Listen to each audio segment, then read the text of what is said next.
Persuasive का मतलब है कि आप थोप रहे हो ये डेफिनेशन। थोपना का मतलब हो गया कि ये डेफिनेशन ऐसी है नहीं, लेकिन आप सामने वाले के इमोशंस को मतलब उजागर करने के लिए, आप इमोशनल अपील लाने के लिए या अपनी चीज पे ज्यादा प्रेशराइज करने के लिए आप ऐसे डेफिनेशन देते हो, इसको बोलते हैं परसुएसिव। परसुएशन का मतलब होता है थोपना, ठीक है।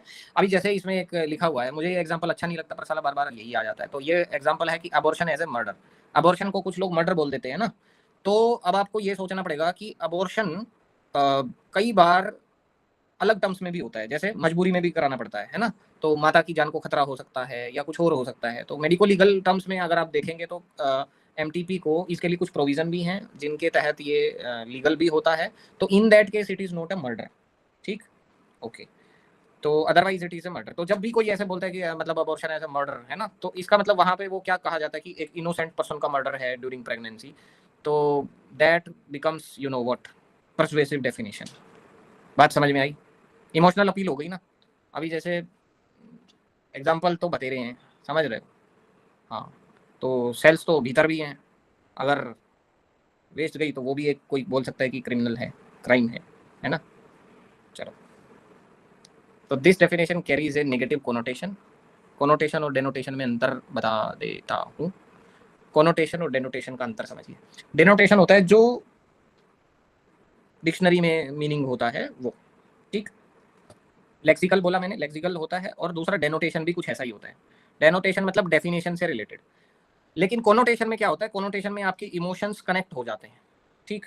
इमोशन कनेक्ट होना, जैसे जैसे हम लोग घर के लिए बोलते हैं ना कि घर क्या है, तो घर के लिए हम अगर डिक्शनरी में देखेंगे तो उसमें मिलेगा कि ईंटों से बना हुआ एक ढांचा जिसके भीतर लोग रह सकते हैं, तो दैट इज ए हाउस, ठीक है, ओके। लेकिन इसका जो कोनोटेशन मीनिंग होगा वो क्या होगा? कोनोटेशन मेरे लिए कोई पूछे घर, तो मैं बोलूंगा कि जहाँ सुकून से हम रह सकते हैं, जहाँ प्रेम मिलता है, दैट इज घर, ठीक।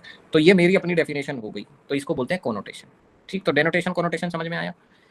तो यहाँ पर परसुएसिव डेफिनेशन में क्या होता है, नेगेटिव कोनोटेशन होता है। कोनोटेशन तो होता है मतलब आप अपने भावों को व्यक्त करते हैं, लेकिन नेगेटिव कोनोटेशन होता है मतलब आपके भाव वहाँ पर नेगेटिव रहते हैं। जैसे ये यहाँ पे लिखा हुआ है ना कि अबॉर्शन क्या है, एक इनोसेंट व्यक्ति का मर्डर है ड्यूरिंग प्रेगनेंसी।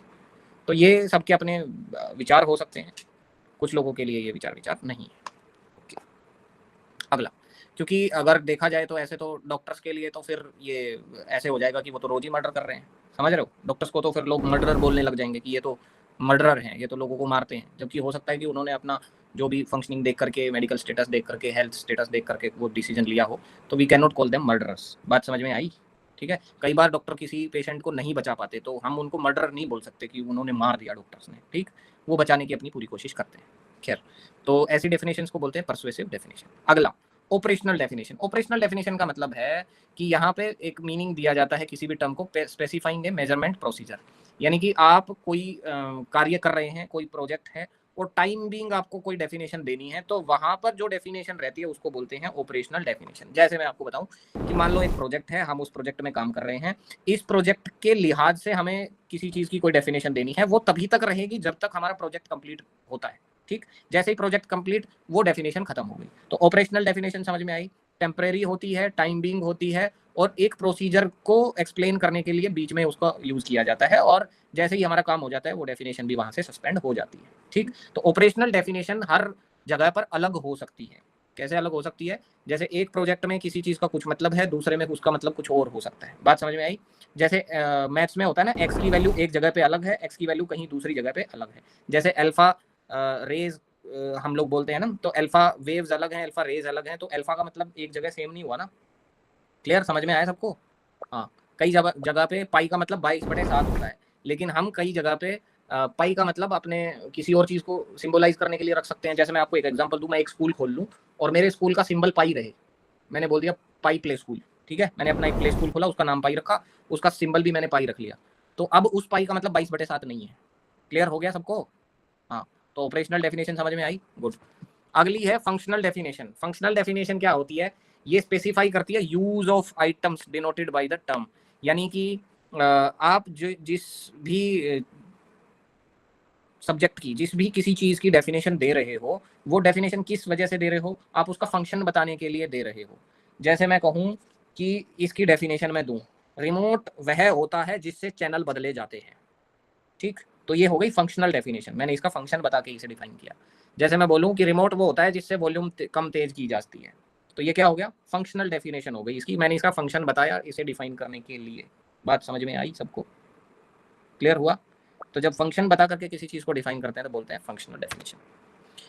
अरे कितनी डेफिनेशन है, 2 हो रहे हैं भगवान, बहुत जो है मामला ऐसा है। तो आपको एग्जाम में कैसे पहचानोगे इतनी सारी डेफिनेशंस के बीच में? सिंपल है भाई, ये शब्द आपको कहीं ना कहीं मिलेंगे, कहीं ना कहीं कुछ ना कुछ समझ में आएगा। फंक्शनल के लिए कहीं ना कहीं फंक्शन, अभी देखो यहाँ पे ये बोल रहा है ना, स्पेसिफाइज द पर्पस, पर्पस मतलब फंक्शन होता है, ठीक है? तो किसी चीज का पर्पस बताए, पर्पस मतलब उसका काम बताए, काम मतलब फंक्शन, फंक्शन को काम ही तो बोलते हैं, क्या काम करेगा, क्या फंक्शन है तेरा, ठीक है? ओके, अगला है ओस्टेंसिव डेफिनेशन। ओस्टेंसिव डेफिनेशन क्या होता है? ये डेवलप की जाती है by showing someone an object and attracting a word to, attaching a word to it. मतलब आप किसी चीज को दिखाओ और दिखा करके उसके साथ में कोई शब्द बोलो, है ना?